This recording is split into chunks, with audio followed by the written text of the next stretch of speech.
Varicose veins తో బాధపడుతున్నారా? మన ఏవిస్ హాస్పిటల్లో 4500 రూపాయల లేజర్ స్కానింగ్ ఉచితం.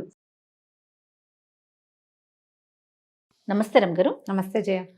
రమగారు, మనము ఇంటి ముందు ముగ్గు వేసుకుంటాం కదా, ముగ్గుల్లో కూడా పలు రకాలుగా వేస్తూ ఉంటారు సందర్భానుసారంగా.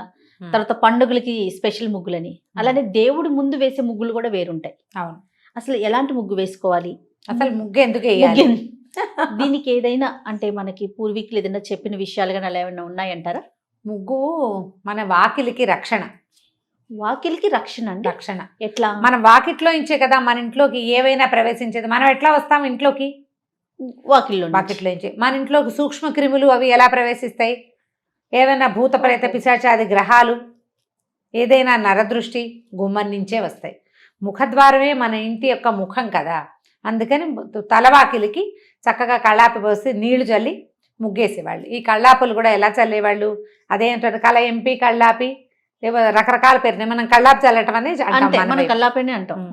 ఆవు పేడని, ఆవు పేడే కాదు, గేదె పేడైనా పర్వాలేదు, నీటిలో కలిపి చల్లేవాళ్ళు. దుమ్ము రేగకుండా ఉండటం మొదటిది. వాకిట్లో ఇంచి మట్టి గుమ్మాలే ఇది వరకు అవే కదా ఉండేవి. ఇప్పుడు మనకి అపార్ట్మెంట్లు పెద్ద పెద్ద గుమ్మాలు, నేలంతా గచ్చులు వచ్చినాయి. తొలి కాలంలో అది కాదు కదా. వాకిళ్ళంతా మట్టి, ఆ మట్టి ఇంట్లోకి రేగి ఇసుక లోపలికి రాకుండా కళ్ళాపు చల్లేవారు. ఇక ఇసుకంతా మట్టి అంతా నేల మీద అణిగిపోతుంది. తర్వాత వాకిలికి రక్షణగా ముగ్గు వేసేవాళ్ళు. మనము పైన 2 గీతలు గీస్తాం, ఓ చిన్న ముగ్గు వేస్తాం. ఈ ముగ్గుకి అటు 2 కర్రలు ఇటు 2 కర్రలు, కింద వైపు ఒక కర్ర, చతుర్మధ్యంగా వేస్తాం. అవును కదా, 4 వైపులా గీతలు ఉండాలి. ఈ 4 వైపులా గీతలుండి మధ్యలో ముగ్గుంటే అది శుభం. లోపలికి వచ్చే ఏ గ్రహాలనైనా అది బంధించేస్తుంది, లోపలికి రానివ్వదు. ఓహో, ఇది పురాతనమైన విధి, ఇట్లా చెప్పేవాళ్ళు. అప్పటి కాలంలో ఏం చేసేవాళ్ళంటే బియ్యపిండితో వేసేవాళ్ళు. ఈ గీతలు గీయటంతో పాటుగా ప్రధానమైనది ఏంటంటే బియ్యపిండి కనుక వేస్తే వాకిట్లో ఉన్న చీమలు ఆ బియ్యపిండి పుచ్చుకెళ్ళిపోతాయి. భూతబలి అంటారు దాన్ని. వాటికి ఆహారం ఇస్తాం మనం, ఇంట్లోకి ప్రవేశించవు. బియ్యపిండితో వేస్తే తెల్లగా ముగ్గు రాదు, కొంచెం లైట్ కలర్లో వస్తుంది. క్రమంగా ముగ్గు చెరిగిపోతుంది.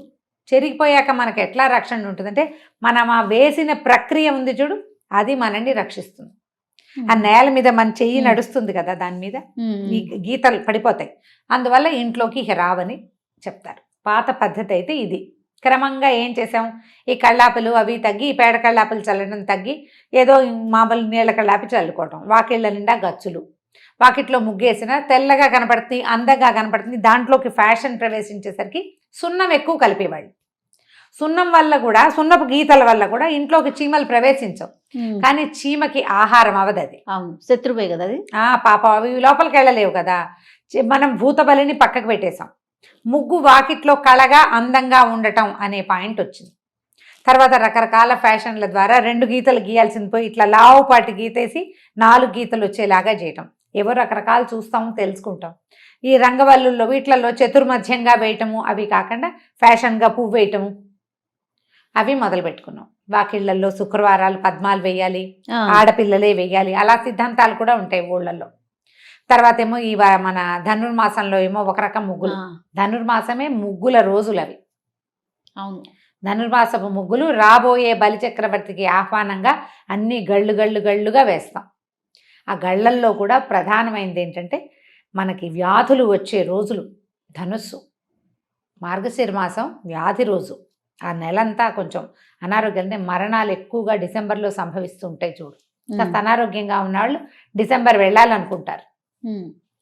ఈ గళ్ళ వల్ల ఆ మృత్యువుని కూడా కొంత నిరోధించే శక్తి ఉంటుంది ఆ గళ్ళకి. అందుకని పూర్వకాలం మహర్షులు ఎవరో ఈ ముగ్గు పద్ధతిని, థెరపీని మనకి ప్రవేశపెట్టారు. తులసమ్మ దగ్గర అష్టదళ పద్మం వేసుకుంటాం 8 వచ్చేలాగా. వాకిళ్లలో నక్షత్రాల ముగ్గులు వేస్తారు, దానివల్ల దుష్టగ్రహాలు రావు. ఇంకొక సూచన కూడా ఉండేది ఊళ్ళల్లో. ఇప్పుడు ఏం ఊళ్ళల్లో ఎలా పాటిస్తున్నారో తెలీదు. ఇంట్లో ఏదైనా అశుభం జరిగితే ముగ్గు వేయరు.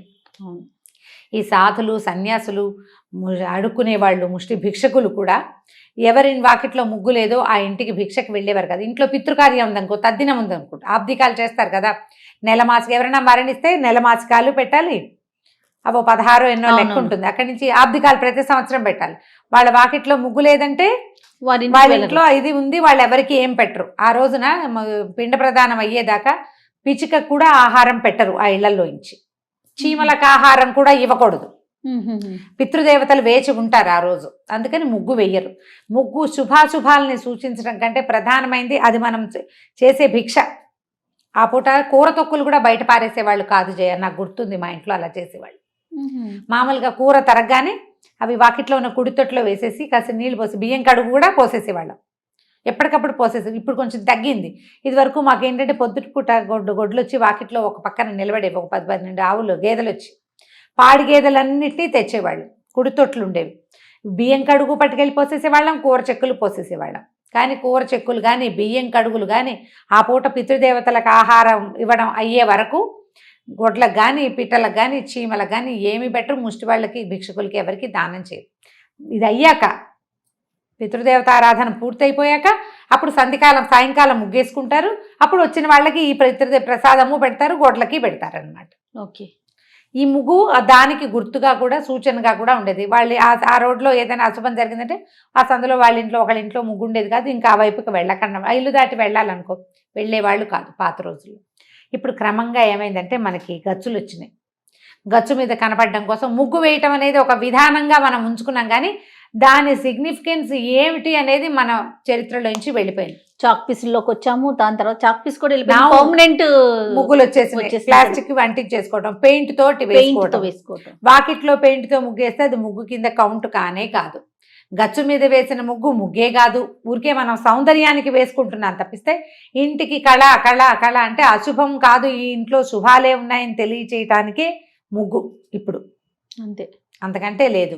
ఇప్పుడు ఇండిపెండెంట్ ఇళ్లలో బాకెట్లో చక్కగా కళ్ళాపు జల్లి ఇంటితో ముగ్గేసి ఊళ్ళల్లో కనపడతాయి. మేము కోయంబత్తూరు అప్పుడు ట్రిప్ వెళ్ళాము చూడు, మేము కోయంబత్తూరులో ప్రతి వాకిలి ఆకుపచ్చగానే ఈ మన కళ్ళాపు జల్లేసి ముగ్గులు, అందరు వాకిళ్లలో ముగ్గులు ఉన్నాయి జయ.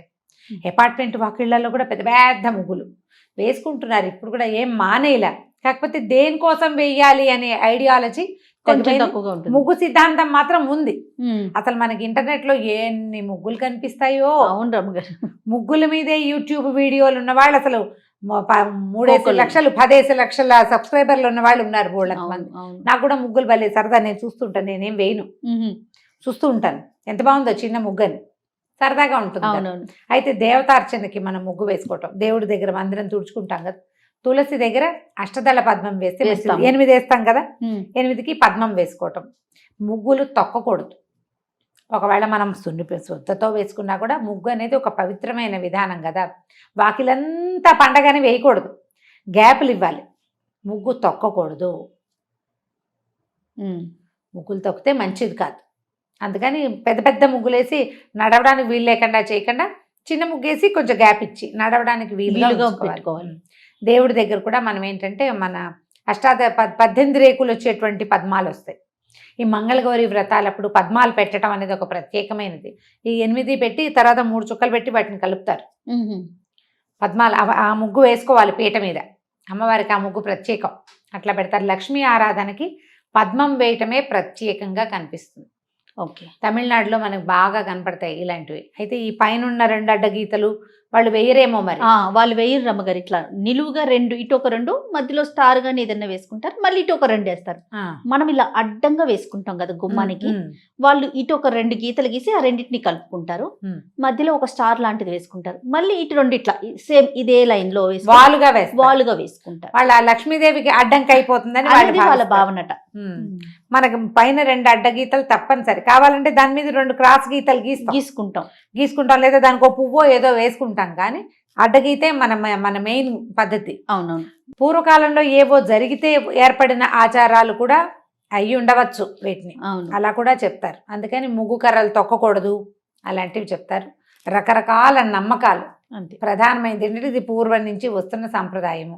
ఏదైనా శుభకార్యం అంటే వాకిట్లో తప్పకుండా ముగ్గు ఉండాలి.